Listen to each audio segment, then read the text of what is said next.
Hi, this is Brandon Smalley from ThirstGym.com. Today we're talking about an exercise called the tall kneeling single arm band lat pull down. It's a fantastic upper body exercise to develop the lats and the back.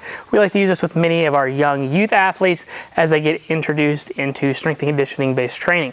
So what you're going to want to do is you're going to want to take a band, tie it to the top of your rig, rack, whatever you can tie your band to, and then we're going to make sure that, I've got mine together, but they're going to be grabbing both parts of the band with one hand here.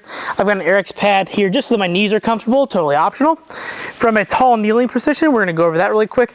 Knees are always going to be right underneath the hips, which are going to be right underneath the shoulders, right underneath the ears, so we don't want to jut forward, jut back. We don't want to arch. We don't want our butt sagging back. These are all just things that we try to help teach the young athlete. And then from a tall kneeling perspective, we want to make sure our toes are dug in. That's going to help us find our hamstrings and keep our hips underneath us. They're going to be wanting to try to sit back a little bit, but it's going to make sure that they're dug in and they can actually kind of feel their glutes and their posterior chain.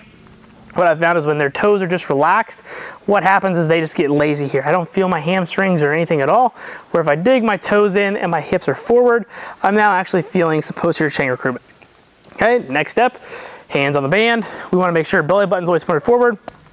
I like to coach the athletes to put their hand across their chest, across their belly, across their side, however you want to word that, just to make sure they're staying square, or you can even have them put their hand on their hip, but this is what I just prefer. I prefer to grab the opposite rib.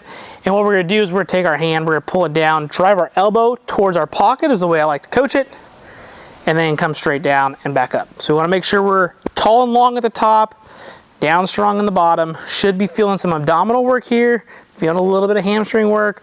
I'm going to knock out my repetitions, and then I would be able to switch sides. So pretty simple once I get that. Again, we like to use this with our youth athletes. So I'm usually looking at 2 to 3 sets of 8 to 12 reps per side. This is more of an introductory based exercise and activity for them.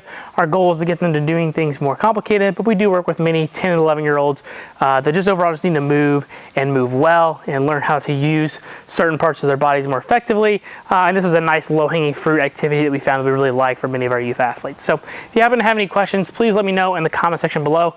Thanks. Have a great day.